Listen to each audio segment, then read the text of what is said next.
faz tempo. Sobre diversidade, sobre inclusão. E olha, as empresas vão precisar falar disso. Sim. E tu não vai sair do celular, não, é? Eu tô postando um vídeo pro pessoal rever depois. Posta aí.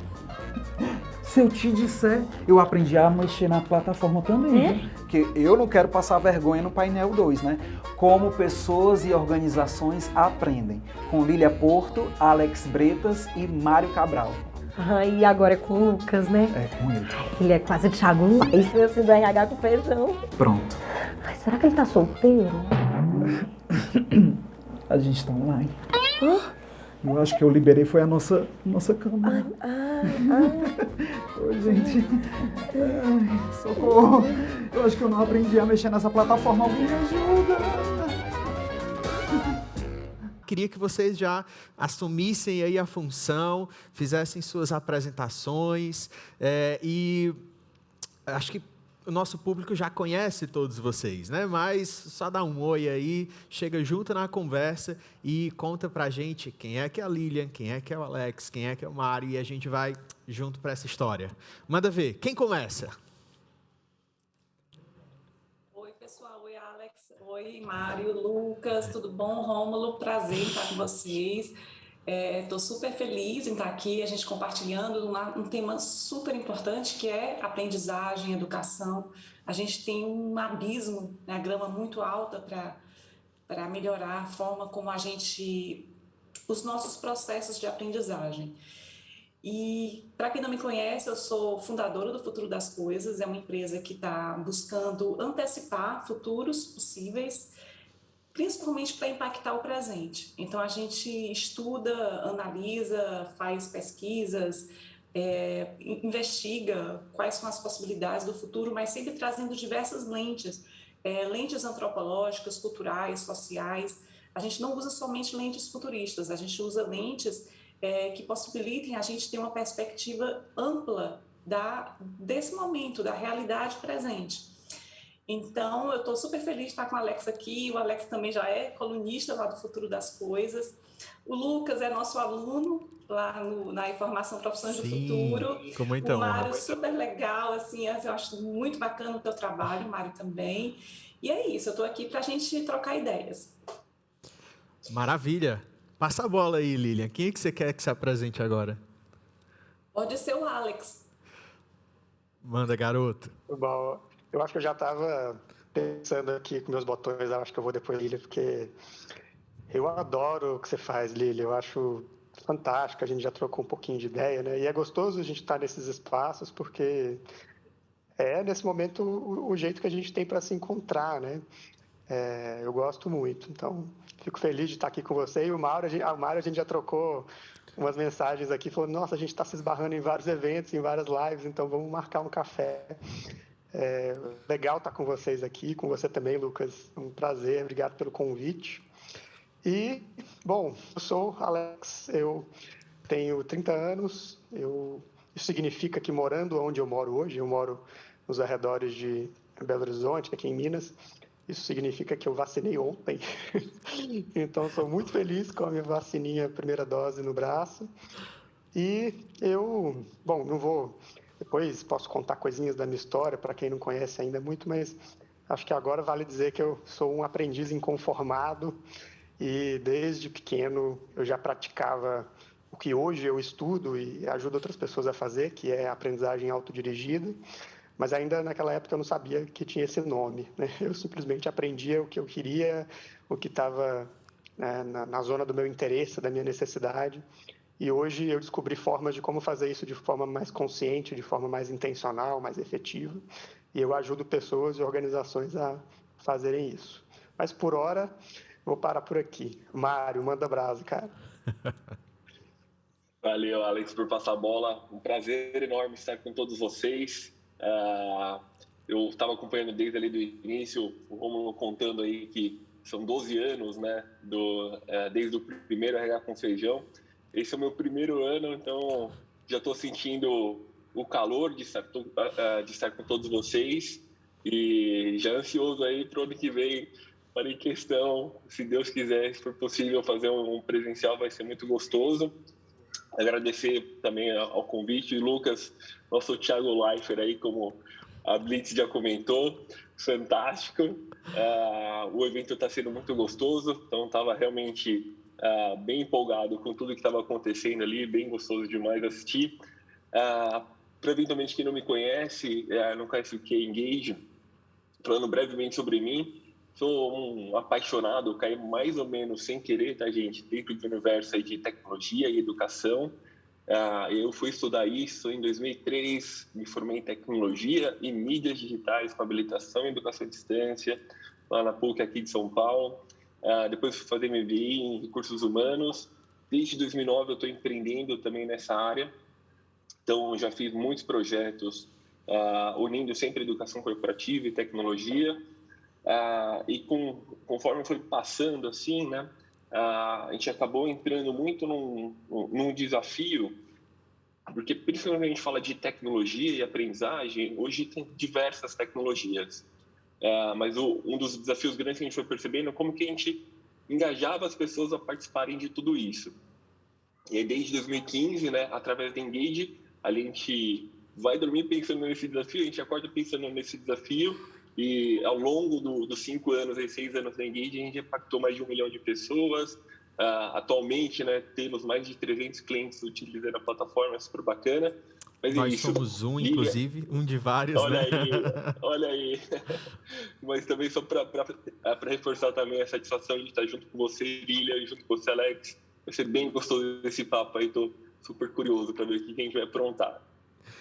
Massa. No hall de muitas perguntas pelas quais a gente poderia começar, eu pensei uma aqui do meu baú da memória, que assim, olhando mais de longe, todos nós somos empreendedores em algum pedacinho da história, né? Seja no nosso negócio ou com esse olhar inquieto que o Alex já trouxe lá no começo. Todos nós temos um pé nessa pegada empreendedora, né? E uma das minhas perguntas de partida é: vocês acham que é um caminho inevitável esse olhar, esse drive empreendedor para o profissional, mesmo sendo um profissional dentro de um negócio, né, numa carreira mais formal?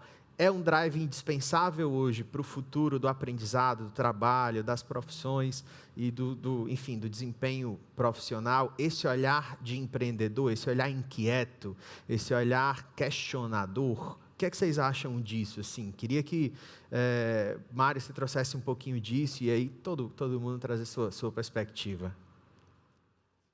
Legal. Não, muito obrigado aí, Lucas, por já começar com essa pergunta importante.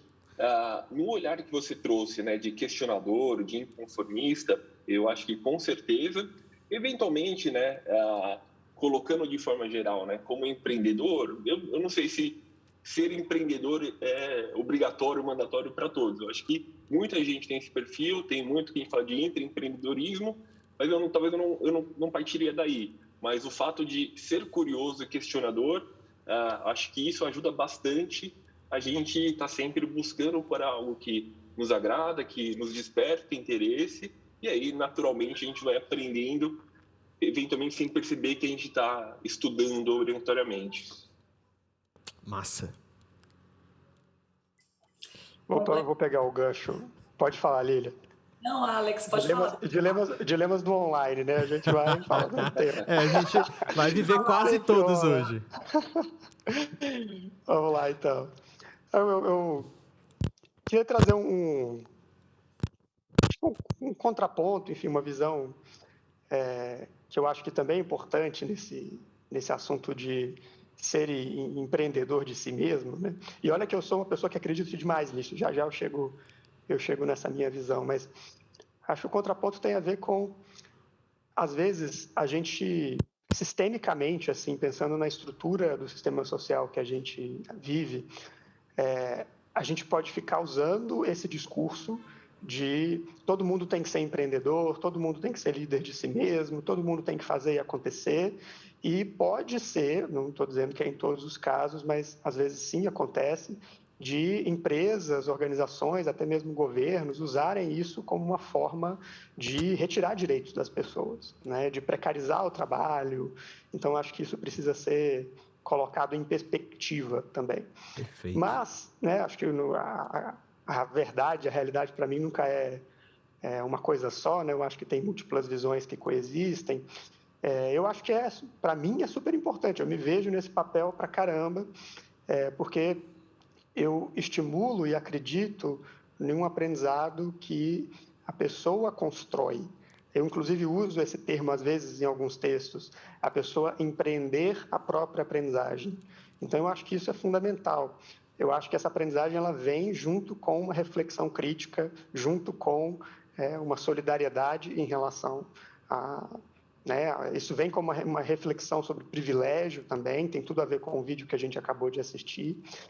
Mas sim, eu acho que é importante, até pelo que você falou, né, Lucas? Acho que é um olhar questionador também, é um lado empreendedor que sai fazendo, que assume aquilo que é importante para si. Né? Eu conheço os meus valores, eu conheço aquilo que eu quero aquilo que faz sentido para a vida que eu escolhi, e a partir disso eu tenho a coragem de empreender e buscar rede, buscar recursos para cravar essa visão que faz sentido. Isso é maravilhoso, mas junto disso precisa estar também essa visão questionadora de entender até que ponto a minha ação está gerando valor para as pessoas, está cuidando dessas desigualdades sistêmicas que existem sim na nossa sociedade, né? Até que ponto talvez ela esteja... cuidar para que ela não fortaleça essas desigualdades em vez de ajudar a extingui-las, né? Para mim, acho que isso é uma reflexão importante nesse assunto de ser empreendedor, de ter esse olhar, essa visão. Mas acho que sim, acho que essa mentalidade ela é importantíssima, não só para quem empreende no sentido formal, né? Acho que todos nós aqui, nós três, nós quatro, né, Lucas também, nós empreendemos formalmente, somos empreendedores, mas para quem também assume, para mim, empreendedor também é aquela pessoa que assume para si aquilo que é importante e, a partir disso, tem a coragem de fazer as mudanças na sua vida para construir a sua realidade de acordo.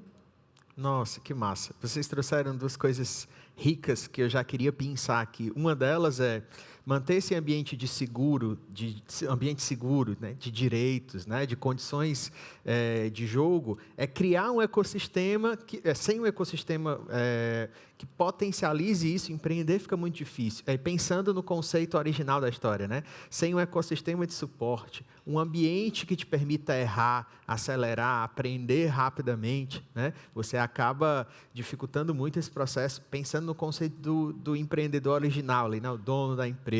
E, por um outro lugar, esse ambiente também traz um pouco desse prisma do inquietante. Né? São os dois extremos, né? É o ser inquieto por buscar algo melhor para o mundo, mas um ecossistema que potencialize isso e entregue possibilidade de protagonismo para o cara, né? Para esse indivíduo. Então, tem essa dualidade potencial, né? Essa combinação poderosa. Lilian, já me meti na tua fala, perdão.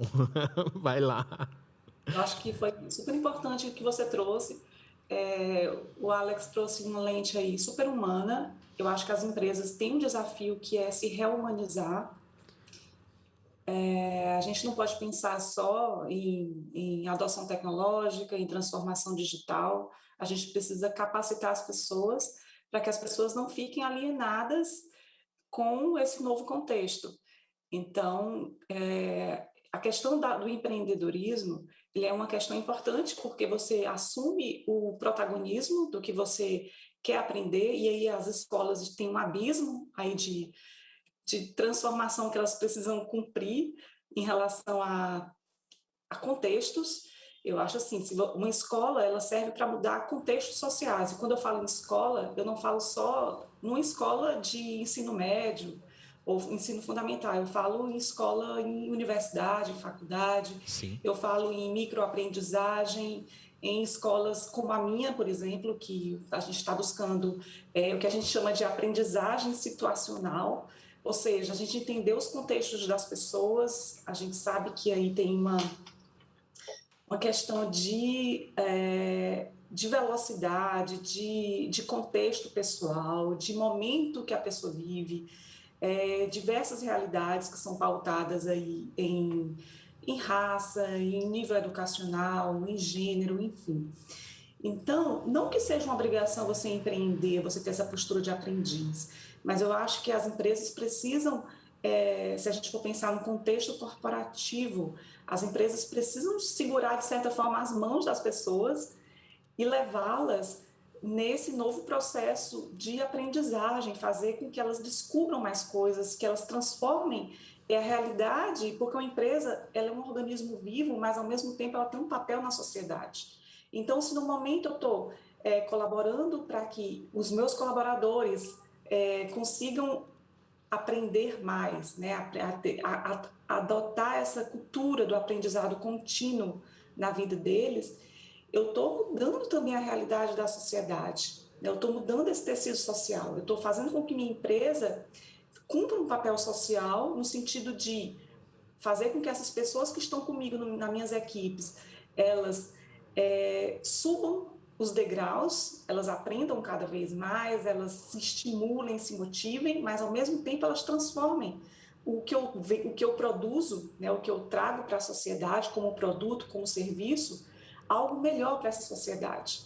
Então é um sistema meio complexo, né? É um sistema, um organismo realmente vivo. A gente não está falando de empresas isoladas do mundo, a gente está falando de empresas que têm um papel social. E o primeiro papel social dessas empresas são diversos, né? Mas assim, é fazer com que essas pessoas, no seu momento, no seu contexto de vida, naquela realidade que elas vivem, elas consigam ter o protagonismo da educação.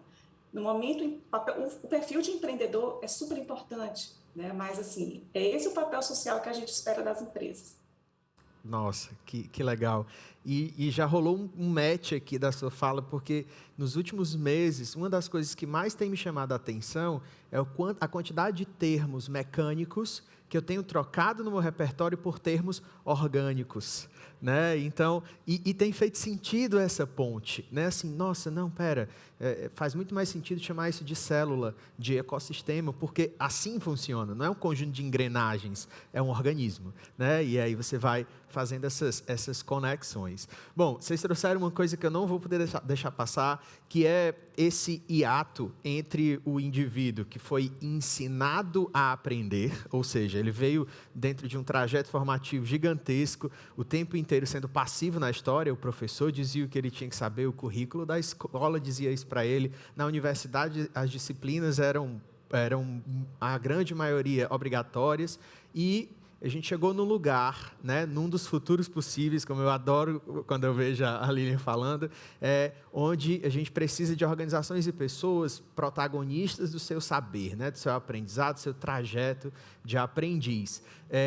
Mas, pelo menos no meu olhar, tem um hiato aí. Muitas vezes a gente já percebeu isso, mas a gente precisa admitir que as pessoas ainda não estão totalmente preparadas, habilitadas, ou assim, não percebem o quanto que elas podem fazer isso hoje. Faz sentido isso para vocês? É um sentimento que vocês têm no dia a dia, no trato dos desafios de vocês? Como que chega essa história, assim? Esse ato entre esse indivíduo habituado à passividade do aprender e a necessidade de se tornar um aprendiz protagonista, né? Um aprendiz autodirigido e intencional. Se reconhecer assim e fazer essa coisa acontecer na nossa carreira e na nossa vida. Como que chega isso? Alex, começa essa para mim? Mesmo se você não falasse para começar, eu ia começar essa. Porque já estava com o dedo no você mandou a batata mouse. quente, você cortou para eu já estava aqui, né? Aqui, pô. Mas, cara, poxa, eu sou a pessoa que mais vai pensar nessa questão que você trouxe, assim, porque primeira coisa, né, é engraçado, às vezes eu falo em eventos e às vezes uma pessoa pega um pouquinho alguma fala minha descontextualizada e pensa, mas o Alex é contra escolas, mas ele é não sei o que e tal, ele quer que não exista, destruir todos os equipamentos educacionais. Não é isso, eu não penso isso. Eu acho que a escola, como instituição, ela tem uma função social muito importante, especialmente num país como o nosso. Assim. Então, uma função social, uma função cultural, uma função de sobrevivência, muitas vezes, porque tem famílias que são totalmente desestruturadas e contam com esse equipamento público, que precisa ser público, para apoiar minimamente na estruturação das vidas dessas crianças e adolescentes. Então, Eu acho que faz muito sentido a gente ter esse aparelho socialmente falando, mas, contudo, entretanto, eu acho que a gente precisa discutir muito, mas muito mesmo, o que acontece dentro dele, e ser mais permeável, né, para falar de célula, para ser mais permeável também com as diversas outras influências e movimentos que estão, sim, acontecendo, movimentos educacionais inovadores, alternativos, e que, às vezes, a gente não se dá conta, né, mas tem uma miríade, né, uma movimentação incrível de iniciativas nesse sentido.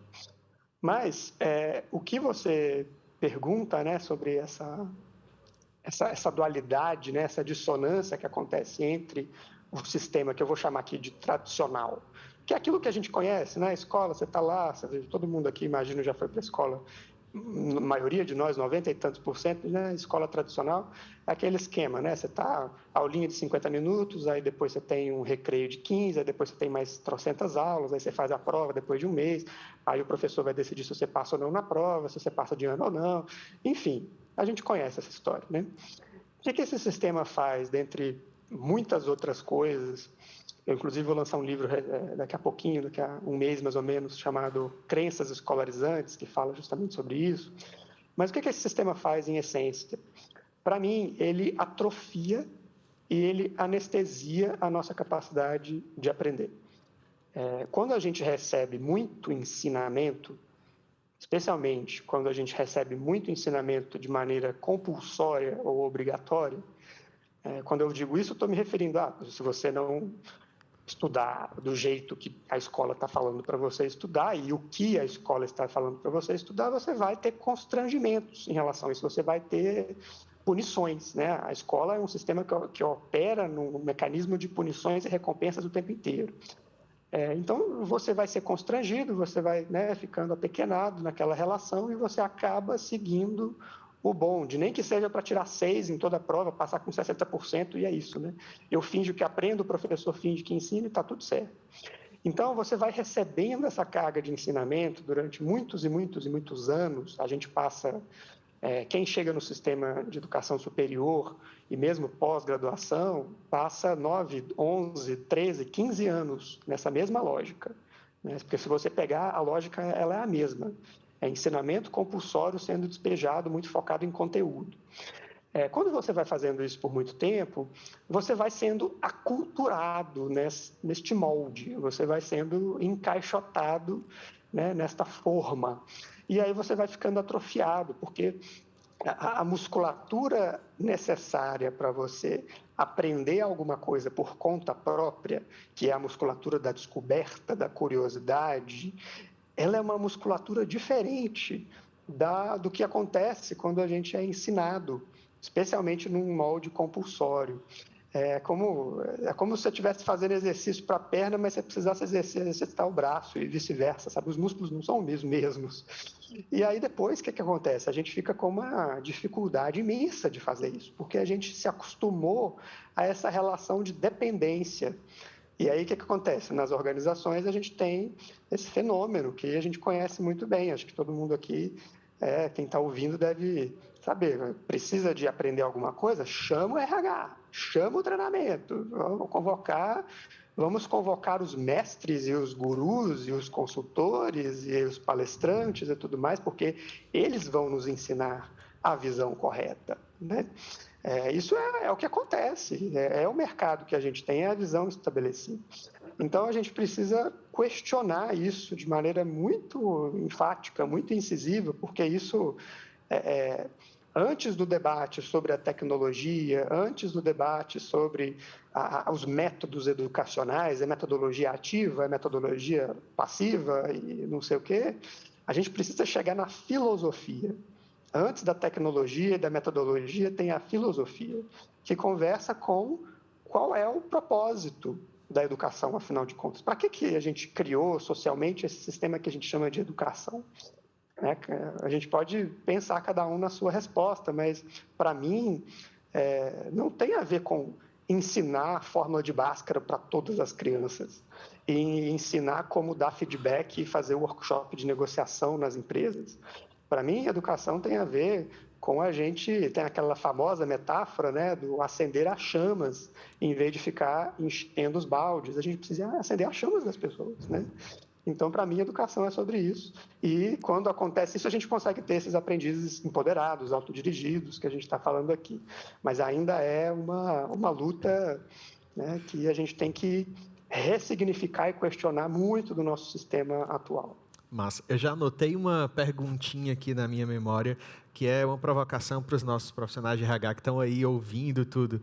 Mas vou deixar vocês responderem, senão eu vou atropelando as coisas. Vai lá. Lilian, quero te ouvir. Bom, o Alex trouxe uma coisa super interessante, ele fala também desses mestres ignorantes, né? Alex, você tem um artigo lá que fala dos mestres que gostam de explicar, e as escolas, elas são espaços de monólogos silenciosos, as pessoas só fazem ouvir, de repetição do conhecimento consolidado, você não é um espaço de descoberta. Então, a curiosidade que o Alex falou, ela é um dom nato da gente, e a gente nasce com esse dom de buscar aprender, buscar entender, e a gente é extremamente limitado ao longo da nossa vida escolar, né, de 9, 10, 12 anos, e continua na universidade. E aí o que acontece é que muitas vezes o que a gente aprende nas escolas está completamente fora do nosso contexto de vida, do nosso tempo, da nossa velocidade, do local que a gente quer aprender, quando a gente quer aprender. Nós somos completamente passivos em relação a esse processo. O que acontece? Ocorre um desligamento. E quando a empresa traz empacotado um curso, será que esse curso se contextualiza com a realidade das pessoas? Será que é o momento delas aprenderem? Será que elas estão afim? Então, essa pergunta que tem que ser uma coisa muito mais provocativa. E aí a tecnologia trouxe, né, quem tem um celular e quem tem internet, hoje tem aí um cardápio, né, de conhecimento, de aprendizagem que ela pode acessar. E muitas vezes, eu tenho uma filha adolescente não, ela já tem 17 anos, não é nem mais adolescente. Mas ela está se preparando para o vestibular, para o Enem. Então, ela tem a opção de ficar durante a manhã toda sujeita a um aprendizado online, na velocidade que o professor impõe, ou ela tem a possibilidade dela desligar aquele aprendizado e buscar entender, buscar resolver exercícios, buscar diversas fontes, é uma escolha. E eu deixo ela bem à vontade nessa escolha. Então, o que a gente precisa é ter escolhas. Escolhas, a gente tem que respeitar o momento de cada pessoa, o momento do seu colaborador, do seu funcionário. Será que aquele curso, né, que até o Alex fala, o Conrado fala muito nisso, tem que estar embalado no curso para que as pessoas pensem que é um aprendizado, mas o aprendizado ele pode acontecer em cada momento do nosso dia, seja numa conversa, seja numa troca. Aqui nesse momento a gente está aprendendo pra caramba, né? Aqui nesse RH Feijão aqui a gente tem, eu acredito que tenha muito aprendizado para vocês. Nos artigos que a gente publica, num filme que você assiste no Netflix, num filmezinho desse da Blitz, né, que traz tantas provocações tão reais, tão realistas para esse momento que a gente está vivendo agora. Ou seja, a gente precisa, como eu gosto de dizer, a gente precisa derrubar muros, derrubar silos dentro das organizações. O futuro é você está conversando, você é um engenheiro, uma engenheira, você está conversando com uma pessoa que é da área de design, uma pessoa que é da área de aprendizagem, uma pessoa que é da área de marketing, e esses muros, eles são construídos desde a era medieval, perduram nas escolas, perduram nas universidades, os currículos, eles não conversam com outras áreas, existem profissionais isolados, né, nos seus silos, áreas compartimentalizadas, departamentos compartimentalizados, conhecimento verticalizado, compartimentalizado. O futuro não é isso, o futuro é troca. E a internet, ela abre esse espaço de conversa. A gente está migrando aí para o mundo híbrido, para o mundo que ele vai ser físico e ele vai ser digital. As redes estão aí para as escolas construírem essas redes. A gente vai entrar no mundo digital, ou figital, como chamam, que é justamente isso, é você dar espaço para as pessoas construírem o seu aprendizado no contexto que elas vivem, no momento que elas vivem. Então, a gente vai ter uma transformação aí nos próximos anos brutal. A gente está começando a ver isso na infância agora, e aí tem o Alex que está trazendo muito isso, eu acompanho o Alex nos artigos, ele lançou aí com o Conrado um livro, não foi, Alex? Eu acho que foi com o autor do Lifelong Learning.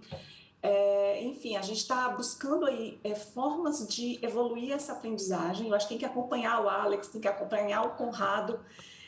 O Miguel foi uma perda que a gente teve, o Miguel Thompson, agora em junho. O Conrado, o Miguel era nosso professor lá na informação, mas essas pessoas estão trazendo muitas mudanças. Silvio Meira também está trazendo muito conhecimento, né? O André, que trabalha com o Silvio Meira, André Neves. Então, a gente tem que acompanhar essas pessoas para a gente evoluir, tanto você, gestor, líder, funcionário, colaborador de empresa, quanto as universidades, as escolas. A gente precisa ser escolas de descobertas, como o Alex falou. A gente tem que possibilitar as pessoas a descobrirem coisas novas. Que incrível, Lilian. Antes de passar a palavra para o Mário, eu preciso compartilhar uma coisa vivida, né? Na pele do que vocês falaram. A gente tem um conjunto de conteúdos, nós somos uma consultoria de desenvolvimento, né? E uma das coisas mais engraçadas que a gente viveu e revolucionária no último ano, acho que foi no ano passado, pegando esse módulo de negociação, né? Que de um jeito ou de outro está dentro da caixinha. E aí o Engage nos permitiu isso, viu, Mário? Obrigado por isso. Antes de chegar no módulo, a gente disse assim, não, mas pera, tem alguma coisa errada. Por que eu não perguntei para eles o que é que eles querem aprender sobre isso? Ou quais são as situações difíceis de negociação que eles têm dentro do negócio? Tem alguma coisa errada. E aí a gente lançou uma missão prévia ao módulo, né? Alex, Lilian, Mário, me conta qual é a dificuldade de vocês em negociar no dia a dia. Com que área, que situação? E a gente reinventou o módulo inteiro com base nos cases do cara. Então, ao invés de, nos cases das pessoas que estavam dentro do negócio. E foi um módulo revolucionário assim, para a gente. Foi um encontro onde todo mundo ficava, 1h30 depois da aula, discutindo no jogo, né? Tinha um drive de gamificação também. E eu saí da sala, virei para o meu time, assim, virei para a Denise e disse, eu nunca mais vou fazer um módulo de negociação que não seja assim. Acabou, não existe mais. O Lucas... facilitador de processo de negociação antes desse dia não existe mais, eu não topo mais, né? Então, é um olhar de humildade, de olhar e dizer assim, cara, tu conhece uma técnica, tu lê um livro, você tem um pedaço do saber, mas tem outro pedaço tão ou mais rico que o seu que está do outro lado da história. Então, né, baixa a crista, pergunta, conversa, faz junto, né? E isso foi muito transformador. Estou falando aqui, me arrepiei lembrando dessa sensação. Mas, Mário, quero te ouvir também para a gente fechar e eu já tenho uma próxima pergunta para a gente. Não, legal, gente. Estou muito embalado aqui, empolgado com a conversa. Saí anotando um monte de coisa aqui, tentar costurar um pouquinho, mas dando continuidade, principalmente o ponto que a Lilian estava colocando, acho que de respeitar o momento, respeitar a individualidade e trazendo a pergunta do nosso painel, né, de como as pessoas aprendem e como as organizações aprendem, eu acho que é isso. As pessoas, elas aprendem no indivíduo, né? Então, cada indivíduo que vai aprender, obviamente, existem diferentes maneiras de aprender, a gente vai preferir aprender sozinho, aprender com outras pessoas. Mas tem um ponto importante também, que o meu sócio, meu antigo sócio na SOA, que eu saí de lá, ele falou uma vez uma coisa que me marcou bastante, né? E concordo, obviamente, né? Que as pessoas, de forma geral, todo mundo, ou quase todo mundo, gosta muito de aprender, mas não é a mesma verdade quando a gente fala de estudar. Não é todo mundo que gosta de estudar. Então, aí tem um ponto importante que amarra, eu acho que tudo que o Alex vinha comentando, que você acabou de comentar também, Lucas, do modelo tradicional de forma geral. E aí, quando a gente traz para a organização, né, gente? A organização em si, enquanto entidade, ela não aprende. A organização é um grupo de pessoas. Então, no final das contas, é como as pessoas aprendem, e o que eu vejo assim, na perspectiva da organização, acho que aí, estando aqui, né, com muitos colegas de recursos humanos, o que a gente consegue fazer é criar um ambiente fértil para que aquela aprendizagem ocorra. E aí, sim, a gente vai criando esses espaços com diferentes experiências de aprendizagem, no ensino formal, informal e por aí vai. E aí você tem, de novo, um ambiente muito fértil para aquilo. E aí, só para fechar nesse ponto, isso geralmente enfim, eu gosto muito de chamar isso de cultura de aprendizagem. No primeiro painel, acho que a Lídia principalmente acabou falando bastante também de cultura organizacional e tudo mais. A gente coloca isso dentro de uma metodologia, né, para você criar essa cultura de aprendizagem em 3 etapas importantes, né, e obviamente a gente só coloca de forma sequencial para explicar, mas eu acho que os 3 têm que acontecer de forma simultânea, que é primeiro você gerar um estímulo para as pessoas, né, e aí tem 1000 formas de você fazer isso. No segundo passo, você ter relevância para as pessoas que estão participando daquela experiência de aprendizagem, e como estamos todos nós no contexto organizacional, tem que ter relevância para o próprio negócio, tem que ter impacto para o negócio. E para fechar com o exemplo, e é isso, né? Eu comentei um pouquinho ali no início da minha experiência, a gente teve uma vivência muito grande com gamificação e tudo mais, e a gamificação ela entra bem, né, como um estímulo. A gamificação é um exemplo, mas só o gesto de você reconhecer, agradecer a pessoa por estar participando de um treinamento já é uma forma também de incentivo, né? Mas só para seguir no exemplo de gamificação, ela pode ser bem perigosa quando você tem ali uma organização com 1000 pessoas, você gera um super estímulo para as pessoas participarem, e aí ela entra num treinamento e ela não queria aquele treinamento. Então isso pode ser um tiro no pé muito grande. Então é por isso que você tem que estimular a participação, até por todo o contexto que a gente já vê, então as pessoas geralmente não gostam de estudar, então vale a pena um estímulo, mas tem que ter relevância. E aí aqui também tem um perigo muito grande que a tecnologia propicia, que a gente pode chegar, como estamos agora, a gente está chegando simultaneamente para 150 pessoas, e pós isso vai chegar para muito mais, só que cada pessoa que está participando aqui está num momento diferente, tem uma expectativa diferente, e às vezes você querer chegar tudo de uma vez, que é uma facilidade que a tecnologia traz, é também uma armadilha que a gente tem que evitar. E para fechar esse exemplo, né, poxa, legal, então você conseguiu estimular, você conseguiu criar relevância ali para o colaborador que está participando daquele treinamento, mas, de novo, a gente está dentro de um contexto organizacional, é importante que gere um impacto para o negócio, tem que ter uma relevância para o negócio também.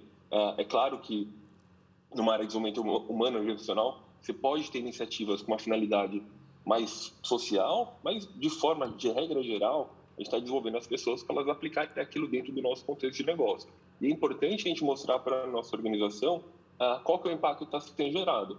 Então, pegando mais uma vez no exemplo da negociação, a gente não vai estar mostrando tanto para o nosso negócio um impacto, falar, nossa, eu usei aqui uma técnica de gamificação, de 1000 pessoas, eu fiz 982 pessoas participarem e somei tantas horas de treinamento. Não, o que vai gerar um impacto para a organização é, se o objetivo é, se a gente está falando de negociação, se as pessoas estão se sentindo mais seguras para negociar, se isso está gerando um impacto, e não necessariamente se participou ou não participou daquela ação que a gente tinha proposto. Então, de novo, a gente criou um ambiente, se dá fértil a aprendizagem, e a gente vai observando isso de várias formas.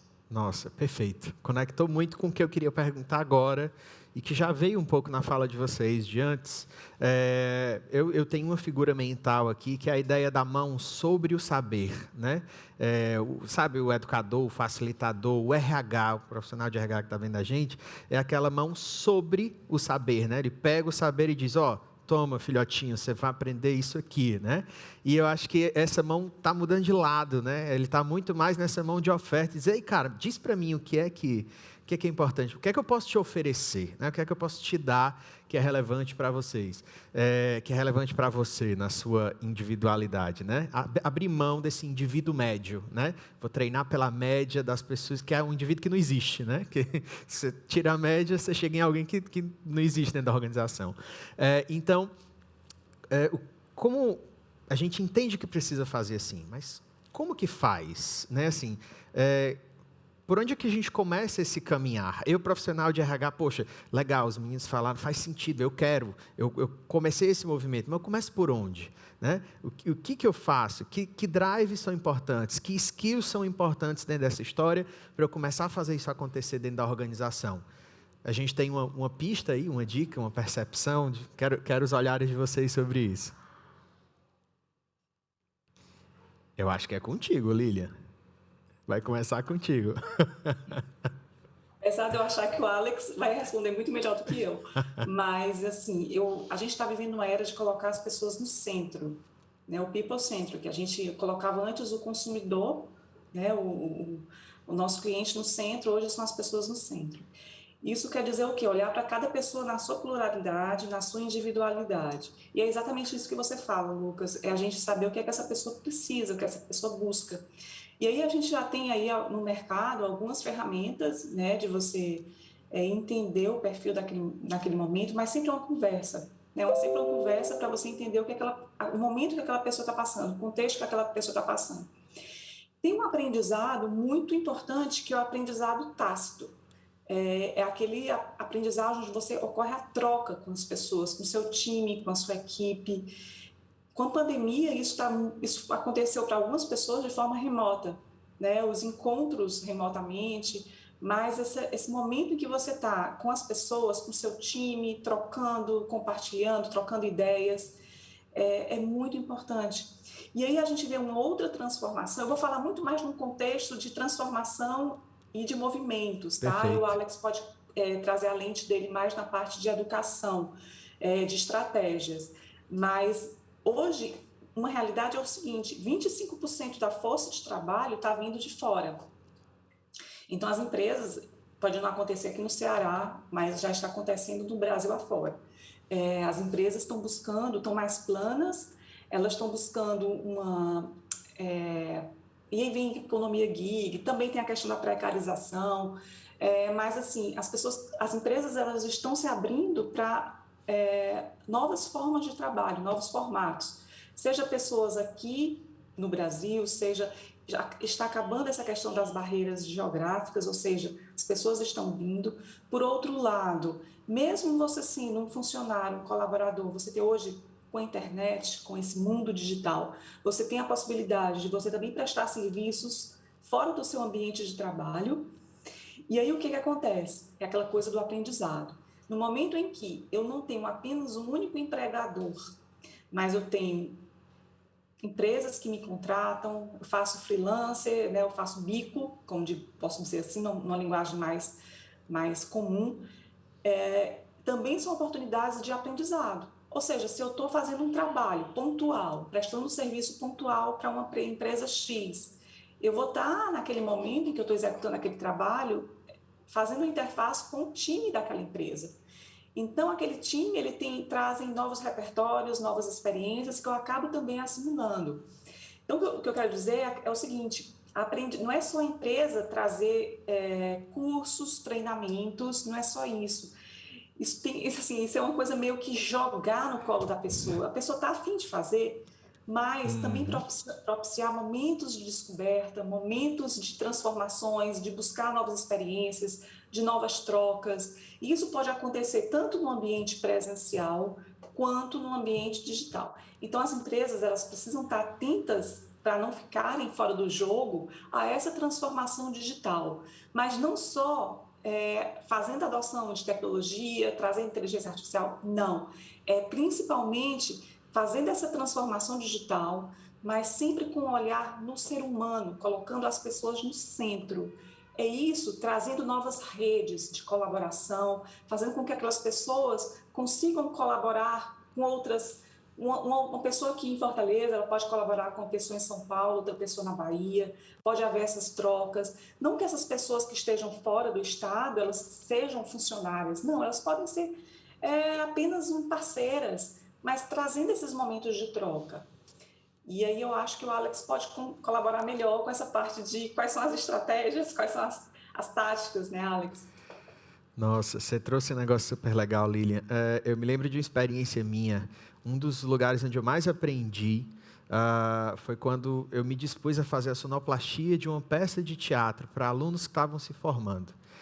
Então, era um roteiro co-criado, os alunos estavam lá produzindo dramaturgia, e chegou um momento onde eles iam apresentar e eu fiquei com a missão meio que de dirigir a sonoplastia da peça. E eram 40 e tantos atores. E eu disse, não dá para fazer... Vamos fazer a sonoplastia com o corpo de vocês?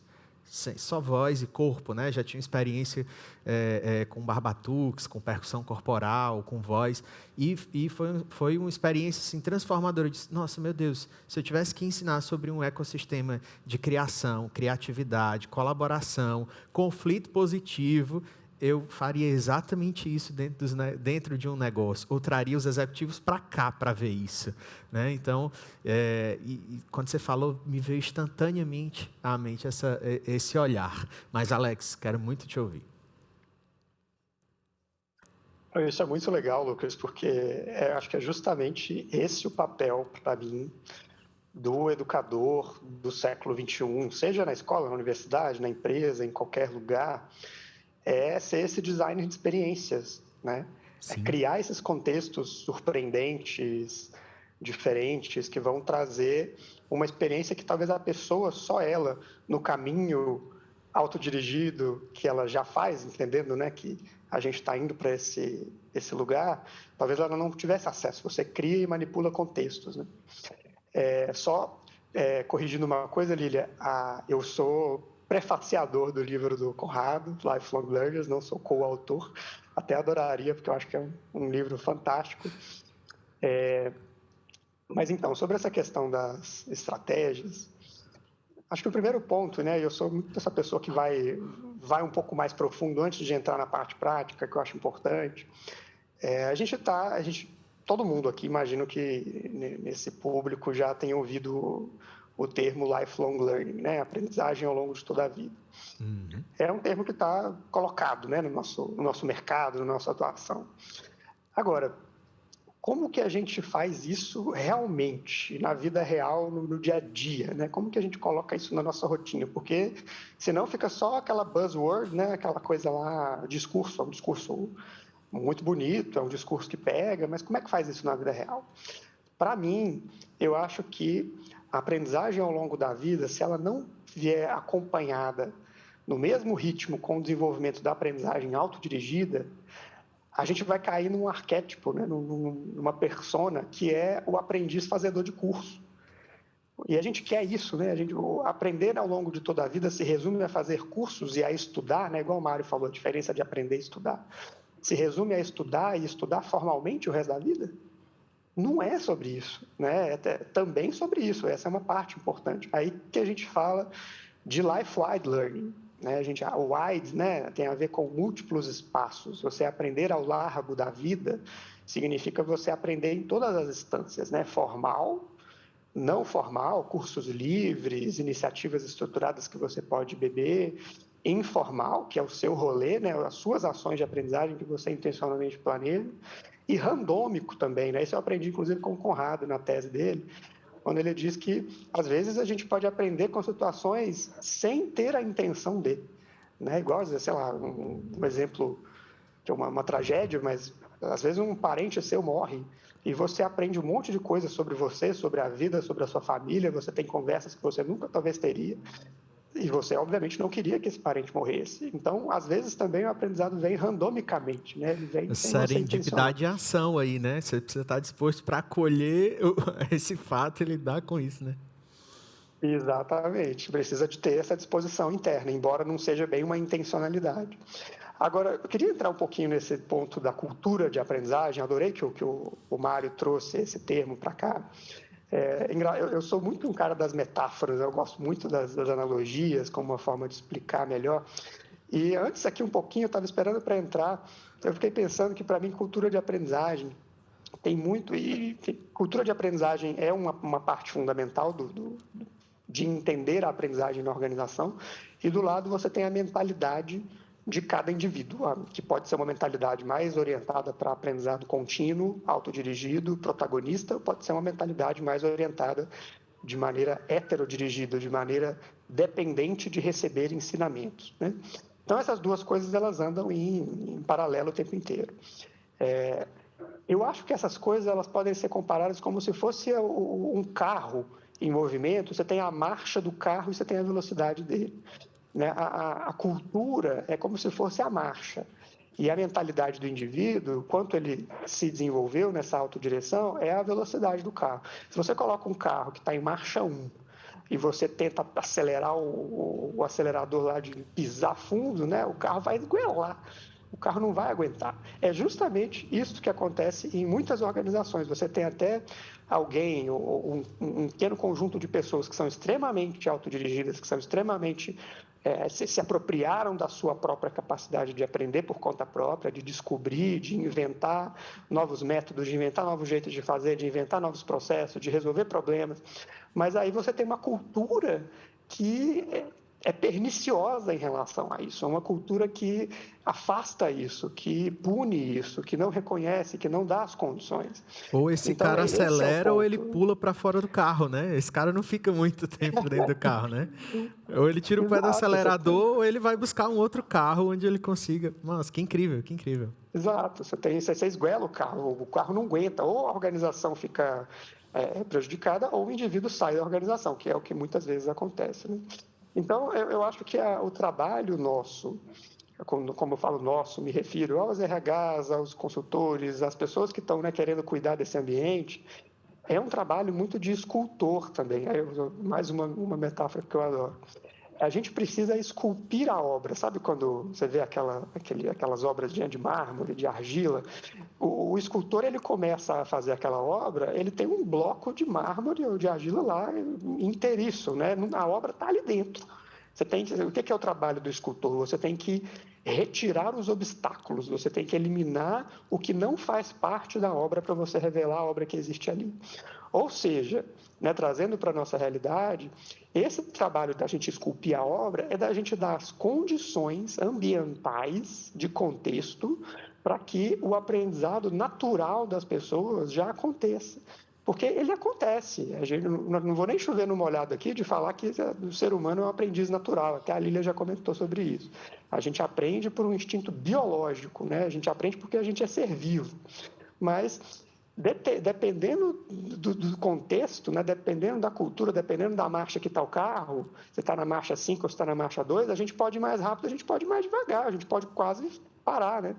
Então, a gente precisa ir talhando essa obra para revelar o que já existe ali, que é a aprendizagem natural das pessoas que compõem a organização.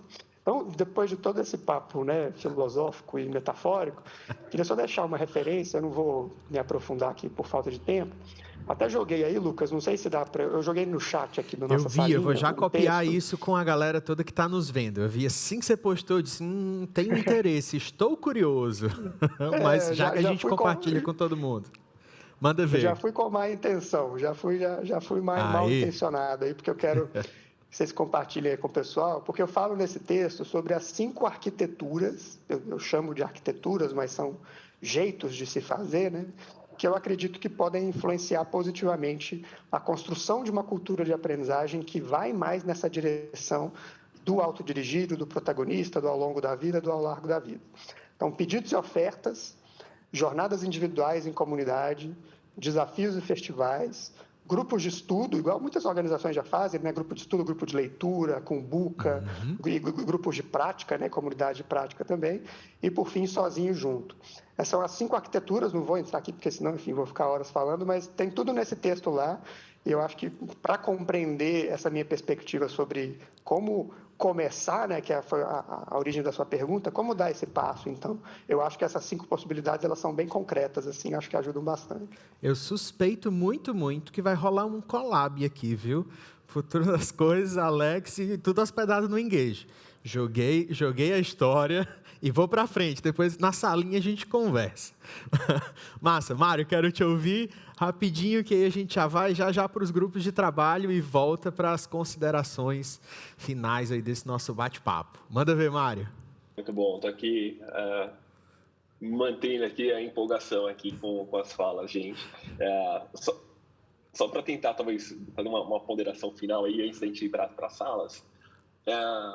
E um resuminho, talvez, né, dos pontos que eu fui anotando aqui de destaque, da fala e tudo.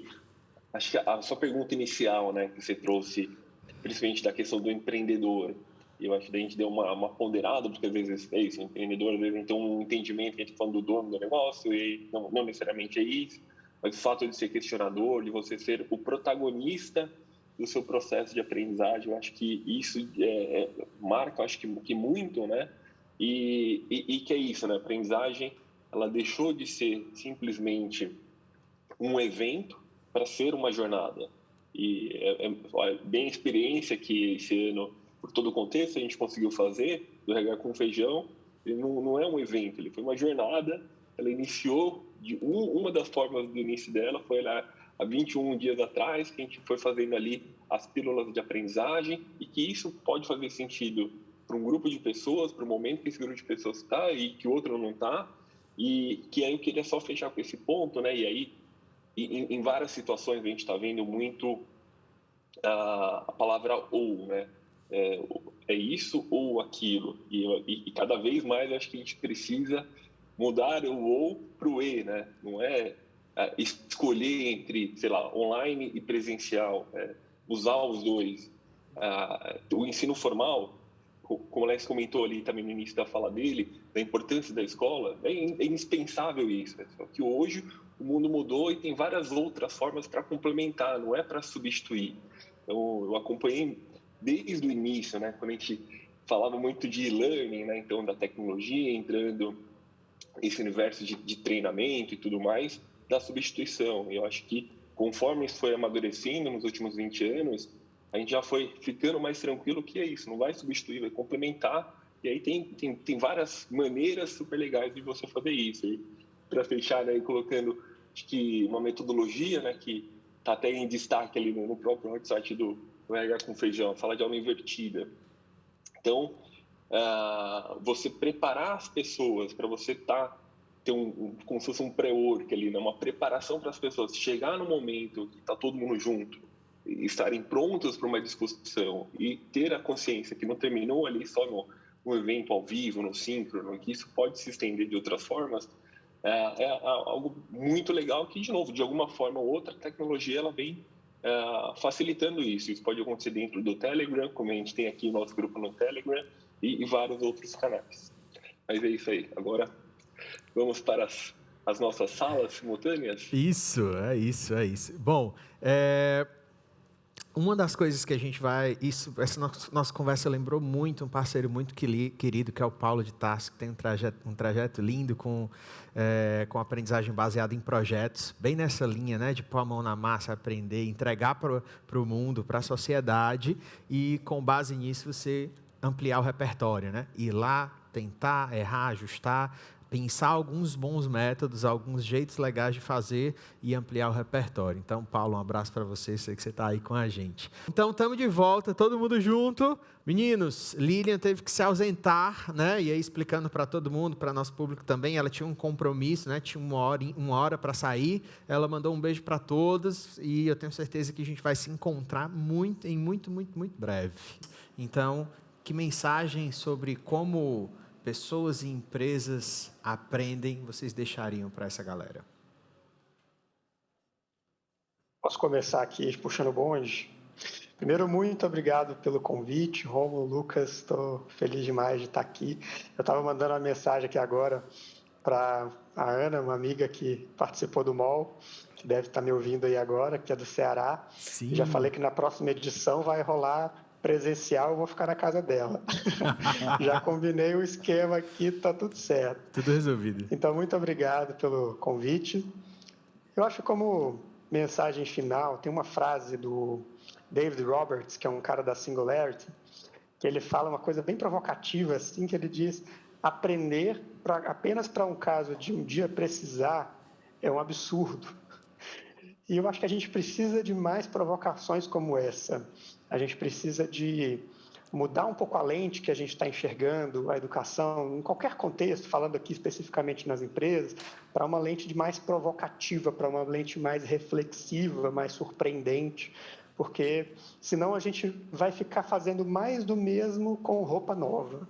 A gente precisa não é ficar trocando de roupa, a gente precisa mudar de casa, mudar de guarda-roupa. É uma reflexão mais profunda, mais filosófica, que eu acho que cabe aqui também, porque é aí que a gente vai conseguir inovar.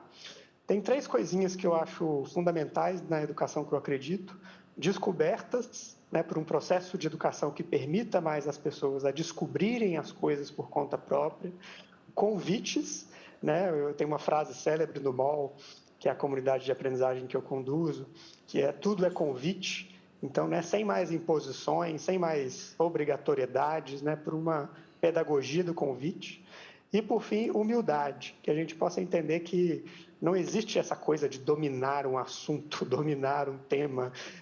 Isso não existe mais, se é que um dia já existiu. A gente precisa ser humilde, porque a humildade é o antídoto que vai fazer a gente conseguir aprender o tempo inteiro e se colocar nesse novo universo do século XXI. Então, acho que essas 3 coisas, inclusive em homenagem à Lília, essas 3 coisas são o título de um dos artigos que está publicado lá, no Futuro das Coisas. Eu gosto muito de poder contribuir lá com ela também.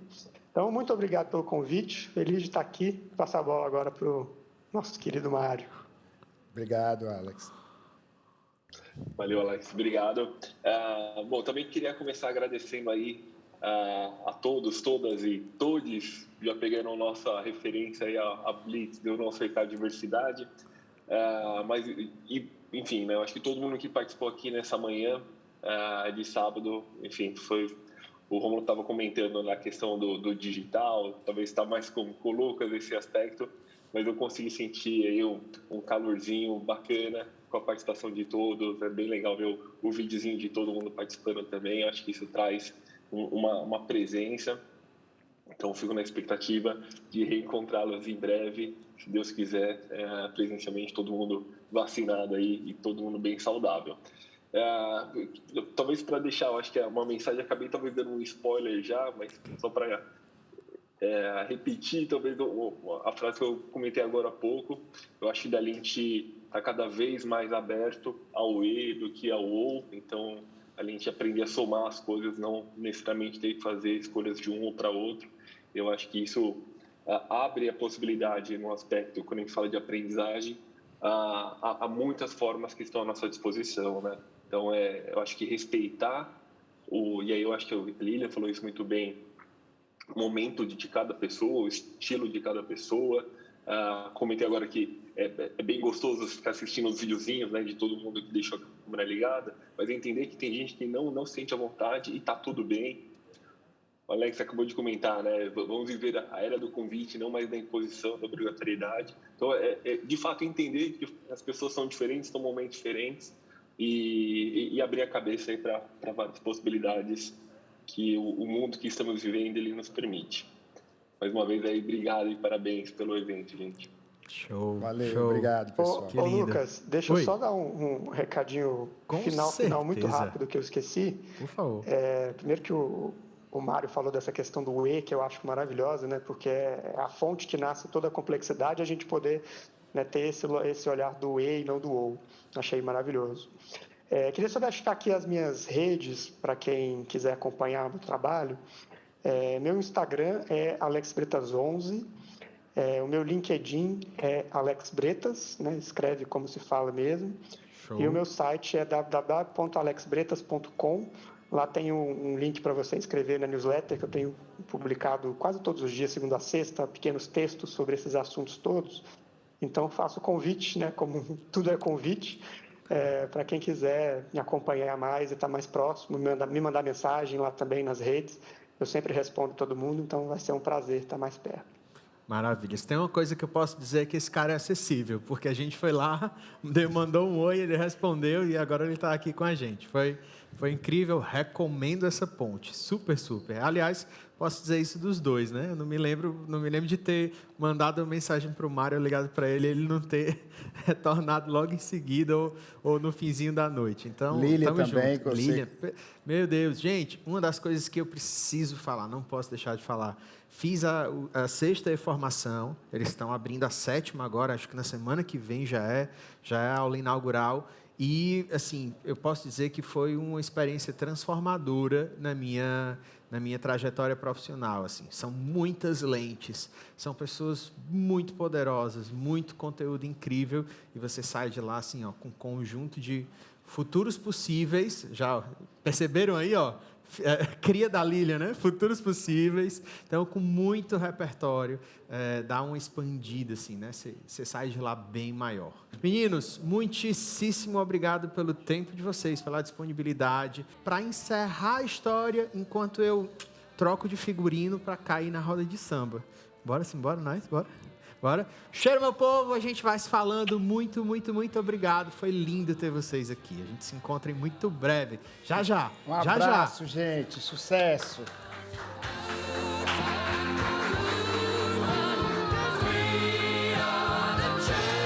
Coisa linda, meu Deus. Vem. Uau, deu tudo certo.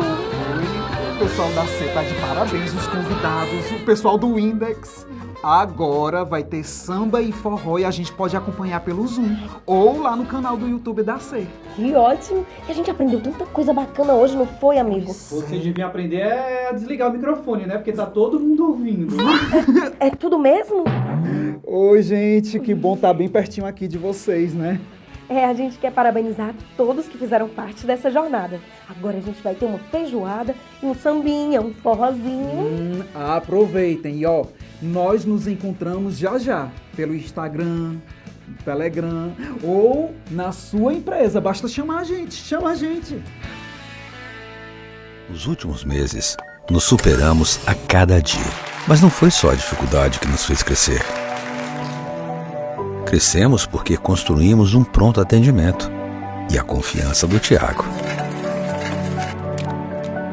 Crescemos porque entregamos novos laboratórios e a segurança que o Jorge precisa. Com as novas clínicas e o novo espaço Saúde Unimed, demos um salto no cuidado da saúde integral e incentivamos muita gente a fazer o mesmo, né, Elisa? Em breve, tem mais 2 novidades chegando. Um novo hospital e a Giovana. Sim, estamos crescendo para cuidar cada vez melhor das pessoas. Afinal, é assim que conquistamos algo ainda maior. Evoluir junto com elas. Unimed Fortaleza. Nosso cuidado cresce junto com você. Você já pensou em ter tudo o que precisa no seu RH, trabalhando com um sistema completo? Com a nossa solução, você vai garantir uma gestão de ponta do seu RH e DP, automatizar rotinas e ainda levar economia para a sua empresa. Sabe como? Você pode fazer o controle da gestão dos seus talentos, desde a contratação, treinamento, retenção até o engajamento, motivação e ainda fazer o acompanhamento de competências, avaliar a aptidão e acompanhar o crescimento individual de cada um. Com a gestão da jornada de trabalho, você evita possíveis problemas com as leis trabalhistas e ainda faz um bom acompanhamento e controle de informações sobre assiduidade, absenteísmo, horas extras, adicional noturno, escala dos colaboradores e muito mais. Com o compliance 100% adequado ao e-social, você terá a sua rotina controlada conforme as leis e regras trabalhistas exigem, com mais segurança e tranquilidade. Você, com o RH Analytics, vai tomar decisões embasadas com informações precisas e em tempo real que ajudam a empresa a crescer com um bom acompanhamento de indicadores. Aproxime seu RH e DP dos colaboradores mesmo à distância, com um aplicativo desenvolvido para melhorar esse relacionamento, permitindo uma melhor interação e engajamento entre empresa e colaborador. Centralize a gestão de pessoas da sua empresa em uma única solução. Acesse agora fortesgestãodepessoas.com.br. Saiba mais e aproveite as ofertas exclusivas.